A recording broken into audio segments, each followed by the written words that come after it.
ભરૂચ જિલ્લા પોલીસ અને અંકલેશ્વર જીઆઈડીસી પોલીસે સાયબર ક્રાઇમ વિરુદ્ધ આદરેલી ઝુંબેશમાં મોટી સફળતા મેળવી છે।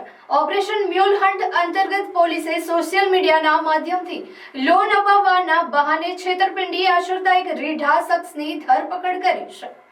ભારત સરકારના સાયબર ક્રાઇમ પોર્ટલ પર નોંધાયેલી ફરિયાદોના આધારે ભરૂચ જિલ્લા પોલીસ અધિક્ષક અક્ષય રાશિની સૂચનાથી અંકલેશ્વર જીઆઈડીસી પોલીસની ટીમે શંકાસ્પદ બેંક એકાઉન્ટની તપાસ કરતા આ કૌભાંડનો પર્દાફાશ થયો હતો। ઝડપાયેલા આરોપી નિમેશ કલ્પેશભાઈ વાળંદની પૂછપરછમાં ચોંકાવનારી વિગતો સામે આવી છે, જેમાં આરોપીએ કબૂલાત કરી હતી કે તે ઇન્સ્ટાગ્રામ અને ફેસબુક પર રીલ્સ જોઈને લોન ફ્રોડના આઈડિયા મેળવતો હતો।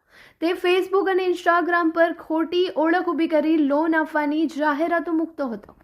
જરૂરિયાતમંદ નાગરિકોને લોન અપાવવાના બહાને પ્રોસેસિંગ ફી અને અન્ય ચાર્જ પેટે ₹500 થી લઈને ₹55,000 સુધીની રકમ વિવિધ ખાતાઓમાં જમા કરાવી લેતો હતો। ઝડપાયેલા આરોપીની પોલીસ તપાસમાં બહાર આવ્યું છે કે આ શખ્સે અત્યાર સુધીમાં આશરે 15 થી 17 જેટલા સામાન્ય નાગરિકોને પોતાની જાળમાં ફસાવ્યા છે। આરોપીના અલગ અલગ બેંકોના 3 ખાતાઓ તપાસતા તેના પર દેશભરમાંથી અંદાજે 5 જેટલી સાયબર ક્રાઇમની ફરિયાદો લિંક થયેલી હોવાનું જણાયું છે। અંકલેશ્વર ડિવિઝનના નાયબ પોલીસ અધિક્ષક ડોક્ટર કુશલ ઓઝાના માર્ગદર્શન હેઠળ પોલીસ ઇન્સ્પેક્ટર RH વાળા તેમની ટીમે ટેકનિકલ સર્વેલન્સ અને બેંક એકાઉન્ટ્સની વિગતોના આધારે ઓપરેશન પાર પાડ્યું છે।